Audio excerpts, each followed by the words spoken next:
President Recep Tayyip Erdogan warmly welcomed his Egyptian counterpart, Abdel Fattah al-Sisi, at his sprawling 1,000-room palace in Ankara earlier this month. In a joint press conference, he referred to Sisi as his brother, the same Sisi who he would refer to as a mass murderer and a coup plotter at every given opportunity until very recently.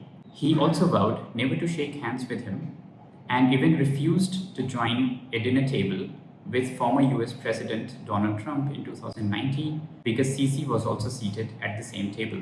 It is only the latest in a series of U-turns Erdogan has taken in his nearly 25 years of rule. He is known for making overzealous statements on national and international issues for petty political gains, even if it is detrimental to Turkey's national interest. When the so-called coup attempt took place in Turkey in 2016, Erdogan accused the UAE of funding it.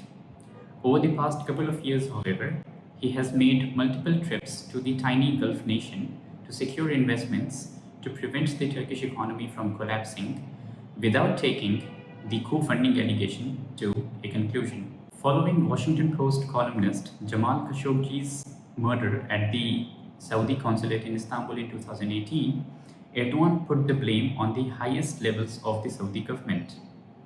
He said the murder posed a serious threat to international order.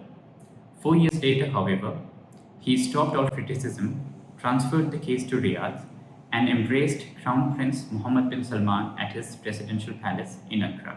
Erdogan also spent nearly a decade trying to overthrow the Bashar al-Assad regime in Syria.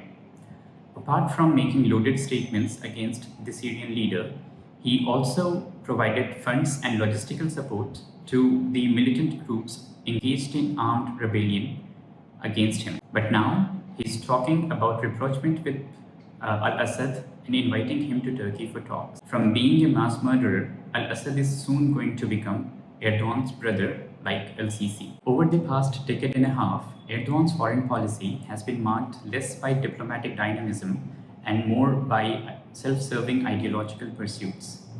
This has reduced Turkey's status from being an influential force in the region to a subdued power forced to concede ground to each one of those it once declared enemy.